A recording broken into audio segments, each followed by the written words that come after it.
Assalamualaikum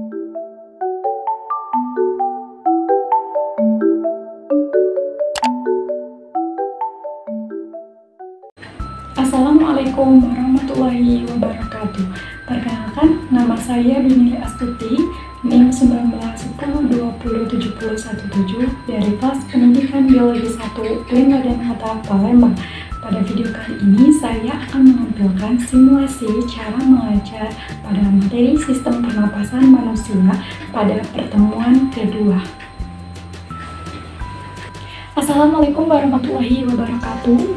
Waalaikumsalam warahmatullahi wabarakatuh. Selamat pagi anak-anak. Pagi Bu. Bagaimana kabarnya hari ini? Sehat semua atau ada yang lagi sakit hari ini? Alhamdulillah kalau sehat semua, berarti kita harus banyak bersyukur nih sama Allah karena sudah diberikan kesehatan sehingga kita bisa berjumpa kembali pada hari ini. Sebelum memulai pembelajaran pada hari ini, ada baiknya kita berdoa terlebih dahulu. Berdoa dimulai, berdoa selesai. Oke, sekarang waktunya kita absen terlebih dahulu ya. Iklimah Priski Umami. Saya Bu. Laila Fevrianti. Saya Bu. Oke, ada yang belum di absen? Bu. Alhamdulillah, berarti hari ini semuanya hadir ya. Sebelum kita memulai pembelajaran pada hari ini, Ibu mau tanya dulu nih sama kalian yang tahu hari ini kita akan belajar materi tentang apa? Iya, betul sekali ya. Jadi hari ini kita akan belajar mengenai mekanisme pernapasan pada manusia. Tapi apa cuma mekanisme? Enggak dong, tentunya kita juga akan belajar mengenai gangguan ataupun kelainan yang menyerang sistem pernapasan pada manusia. Nah, sebelum itu, Ibu akan membacakan tujuan pembelajaran pada hari ini. Jadi, tujuan pembelajaran kita hari ini, yang pertama, peserta didik dapat mengidentifikasi mekanisme pernapasan pada manusia. Yang kedua, peserta didik dapat menjelaskan macam-macam gangguan sistem pernapasan manusia. Yang ketiga, peserta didik dapat melakukan upaya pencegahan atau penanggulangan pada gangguan sistem pernapasan manusia. Yang keempat, yaitu peserta didik dapat membuat poster tentang bahaya merokok. Oke, sebelum kita memulai pembelajaran pada hari ini, Ibu mau tanya dulu nih sama kalian, pernah nggak sih sakit flu atau influenza? Pernah ya Bu, pernah. Iya, betul sekali ya, hampir semua orang itu pernah merasakan sakit flu atau influenza. Penyakit ini merupakan penyakit yang disebabkan oleh virus influenza. Gejalanya itu beragam, diantaranya hidung tersumbat, bersin, ataupun tenggorokan terasa gatal. Baiklah, supaya kalian bisa lebih paham lagi dengan materi ini, nanti kita akan bahas lebih lanjut. Jadi anak-anak, sistem pernapasan pada manusia itu berfungsi untuk menyediakan asupan oksigen secara konsisten agar seluruh fungsi tubuh dapat bekerja dengan baik. Pada saat proses respirasi atau pernapasan akan berlangsung terjadinya dua mekanisme. Yang pertama ada inspirasi atau inhalasi yang disebut dengan menghirup udara, dan ekspirasi atau ekshalasi yang berarti menghembuskan udara. Selama respirasi atau pernapasan, udara dari atmosfer akan dihirup ke dalam tubuh melalui lubang hidung yang disebut dengan inspirasi atau inhalasi. Saat inhalasi, diafragma dan otot dada berkontraksi. Volume rongga dada akan membesar, paru-paru akan mengembang, dan udara akan masuk ke dalam paru-paru. Oksigen yang dihirup kemudian akan dibawa ke jantung dan seluruh tubuh oleh darah. Sedangkan untuk proses ekspirasi, udara yang memiliki banyak karbon dioksida akan dilepaskan kembali melalui lubang hidung. Nah, saat ekspirasi atau ekshalasi ini, diafragma dan otot dada berelaksasi. Volume rongga dada akan kembali normal dan udara akan keluar dari paru-paru. Karbon dioksida yang dikeluarkan lewat tenggorokan akan berakhir di rongga hidung. Dalam mekanisme respirasi atau pernapasan ini memerlukan kerjasama antara otot tulang rusuk, diafragma, otot dan otot perut. Mekanisme pernapasan ini dapat dibedakan menjadi dua, yaitu pernapasan dada dan pernapasan perut. Pernapasan dada sendiri terjadi akibat adanya kontraksi dan relaksasi otot karena tulang rusuk dan tulang dada. Mekanisme pernapasan dada pada saat inspirasi atau inhalasi itu terjadi saat otot antar tulang rusuk berkontraksi, rongga dada mengembang, volume paru-paru akan membesar, dan tekanan mengecil, sehingga udara dari luar akan masuk ke dalam paru-paru agar tekanan dalam paru-paru dan udara luar sama. Sedangkan proses mekanisme pernapasan dada pada ekspirasi atau ekshalasi yaitu terjadi ketika otot antar tulang rusuk berelaksasi, rongga dada mengepis, kembali ke semula, dan tekanan dalam paru-paru akan membesar. Volume paru-paru akan mengecil, dan hal ini akan menyebabkan tekanan udara dalam paru-paru lebih besar dibandingkan tekanan udara luar, sehingga udara akan keluar. Pada pernapasan perut saat inspirasi atau inhalasi, otot perut akan berkontraksi, diafragma akan mendatar, rongga dada akan membesar, tekanan dalam paru-paru akan mengembang, dan volume paru-paru akan besar, sehingga udara dari luar akan masuk ke dalam. Pada saat ekspirasi, yaitu otot perut akan relaksasi, diafragma akan melengkung, rongga dada akan mengecil, paru-paru mengempis sehingga tekanan besar, dan volumenya akan mengecil dan udara akan keluar. Jadi anak-anak, itu adalah penjelasan dari Ibu mengenai mekanisme pernapasan dada dan mekanisme pernapasan perut. Dari penjelasan Ibu tadi, apakah ada yang ingin bertanya? Oke, kalau belum ada yang ingin tanya, kita lanjutkan dulu materinya. Jadi materi selanjutnya itu adalah membahas mengenai macam-macam volume pernapasan manusia. Macam-macam volume pernapasan manusia. Yang pertama ada volume tidal. Volume tidal adalah udara yang masuk dalam paru-paru dalam sekali pernapasan normal yang besarnya adalah 500 ml. Yang kedua ada kapasitas cadangan inspirasi atau udara komplementer, yaitu adalah volume udara yang dapat ditampung setelah menarik napas sekuat-kuatnya, yaitu berkisar 1500 ml.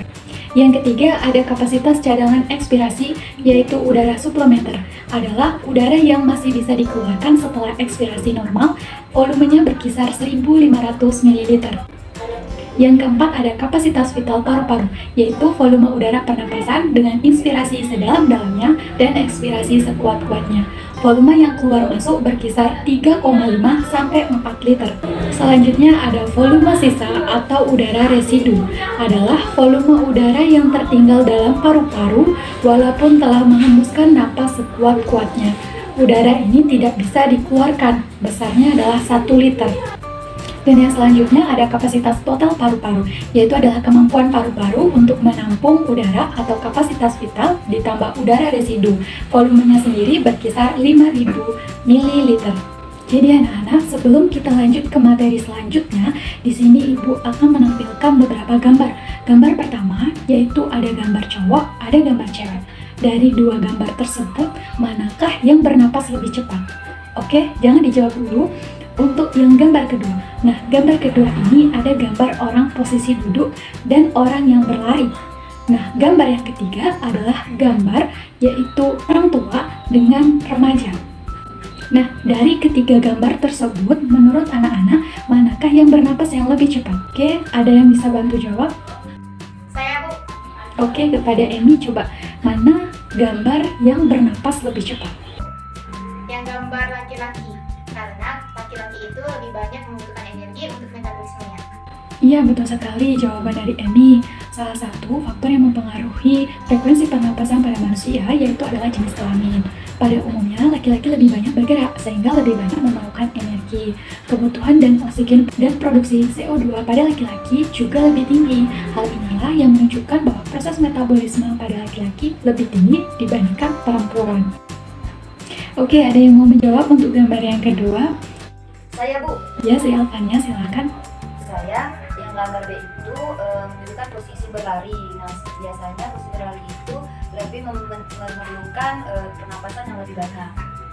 Iya, betul sekali ya jawaban dari si Alfanya. Jadi posisi tubuh itu juga mempengaruhi dari frekuensi pernapasan manusia. Hal ini berkaitan dengan beban yang harus ditanggung oleh organ tubuh. Pada saat tubuh berdiri, otot-otot kaki akan berkontraksi untuk menghasilkan tenaga yang dibutuhkan tubuh untuk tetap berdiri tegak. Sedangkan pada saat posisi tubuh duduk atau berbaring, beban berat tubuh disangga oleh sebagian besar tubuh, sehingga tubuh tidak membutuhkan banyak energi. Dengan demikian, frekuensi pernapasannya rendah. Nah, untuk yang gambar ketiga, ada yang bisa bantu jawab? Saya, Bu. Ya, silakan Rahma, coba dijawab. Menurut saya pada gambar orang tua, dikarenakan usia orang tua itu bernapasnya lebih rendah daripada remaja. Iya, betul sekali ya jawaban dari Rahma. Usia juga mempengaruhi frekuensi pernapasan pada manusia. Jadi, pada umumnya semakin bertambah usia seseorang, maka semakin rendah juga frekuensi pernapasannya. Hal ini berhubungan erat dengan semakin berkurangnya proporsi kebutuhan energi. Selain itu, aktivitas juga mempengaruhi frekuensi pernapasan pada manusia. Orang yang melakukan aktivitas memerlukan lebih banyak energi dibandingkan dengan orang yang tidak melakukan aktivitas seperti duduk santai atau tiduran. Ketika tubuh memerlukan banyak energi, maka tubuh perlu lebih banyak oksigen, sehingga frekuensi pernapasan akan meningkat. Faktor yang mempengaruhi frekuensi pernapasan manusia yang lainnya adalah suhu tubuh. Semakin tinggi suhu tubuh, maka semakin cepat frekuensi pernapasannya. Hal ini terjadi karena adanya peningkatan kemasukan oksigen dan pengeluaran CO2. Oke, dari penjelasan Ibu tadi, adakah yang ingin bertanya? Oke, karena tidak ada yang bertanya, jadi di sini Ibu yang bertanya sama kalian. Nah, bisa nggak kalian sebutkan contoh-contoh dari gangguan atau kelainan sistem pernapasan manusia? Nah, ada yang bisa bantu jawab? Saya, Bu. Ya, Laila silakan. Influenza, asma, dan TBC. Iya, betul sekali ya. Ada influenza, ada asma, ada TBC. Nah, influenza sendiri merupakan suatu penyakit yang disebabkan oleh virus influenza. Gejala yang ditimbulkan dari penyakit influenza ini antara lain yaitu pilek, ada hidung tersumbat, bersin-bersin, tenggorokan terasa gatal, dan lain sebagainya. Nah, penyakit asma yaitu atau sesak napas merupakan suatu penyakit penyumbatan saluran pernapasan yang disebabkan oleh alergi terhadap rambut, bulu, debu, ataupun tekanan psikologis. Nah, ada juga TBC, yaitu suatu penyakit paru-paru yang diakibatkan oleh serangan bakteri Mycobacterium tuberculosis. Difusi oksigen akan terganggu karena adanya bintil-bintil atau peradangan pada dinding alveolus. Jika bagian paru-paru yang diserang meluas, sel-selnya mati dan paru-paru akan mengecil. Akibatnya, napas penderita akan terengah-engah.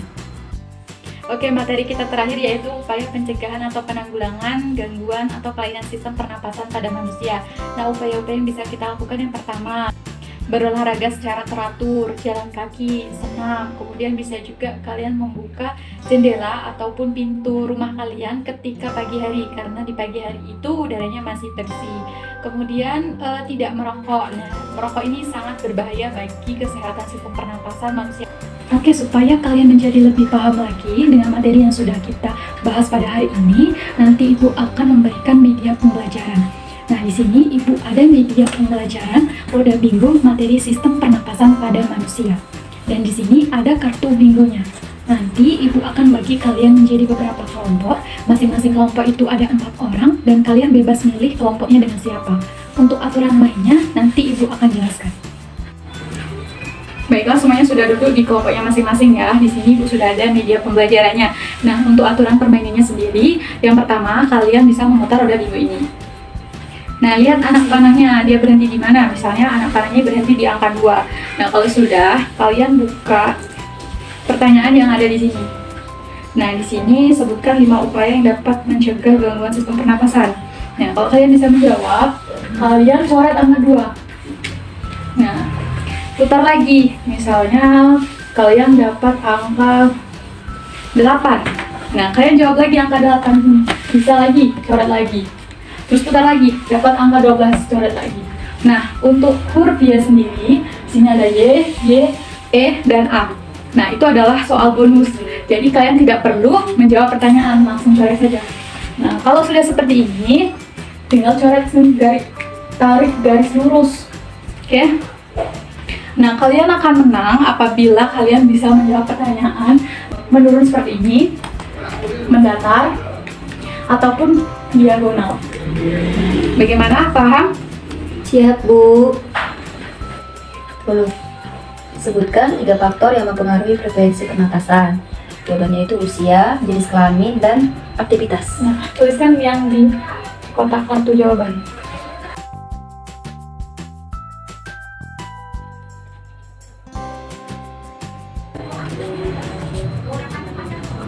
Satu. Sebutkan penyakit yang menyerang pernapasan. Ada 3, yaitu influenza, asma, dan juga TBC. Jangan tuliskan.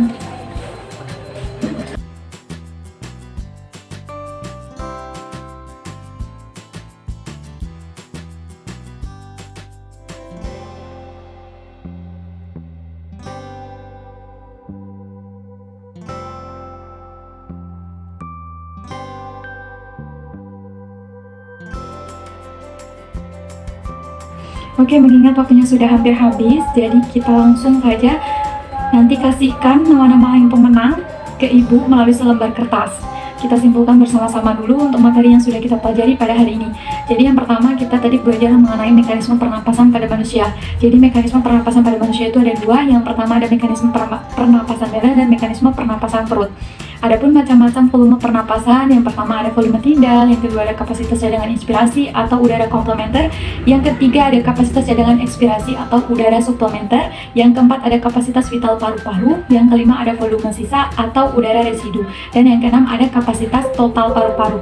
Nah, adapun faktor-faktor yang mempengaruhi sistem pernapasan pada manusia, yang pertama yaitu ada usia, yang kedua ada jenis kelamin, yang ketiga ada posisi duduk, yang keempat ada aktivitas.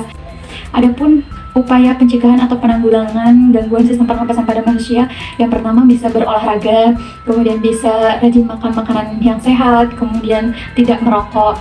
Nah, mungkin cukup sekian dulu ya untuk materi hari ini. Nanti Ibu mau kasih kalian tugas, yaitu tugasnya adalah membuat poster tentang bahaya merokok. Nah, di sini tugasnya kalian bebas, sekreatif kalian, Ibu tidak membatasi, bisa dikumpulkan untuk minggu depan. Bagaimana? Paham? Oke, kita cukupkan untuk materi hari ini. Ibu mohon maaf apabila terdapat kesalahan dan kekurangan. Kepada Allah Ibu mohon ampun. Semoga bermanfaat untuk materinya hari ini. Ibu akhiri. Wassalamualaikum warahmatullahi wabarakatuh.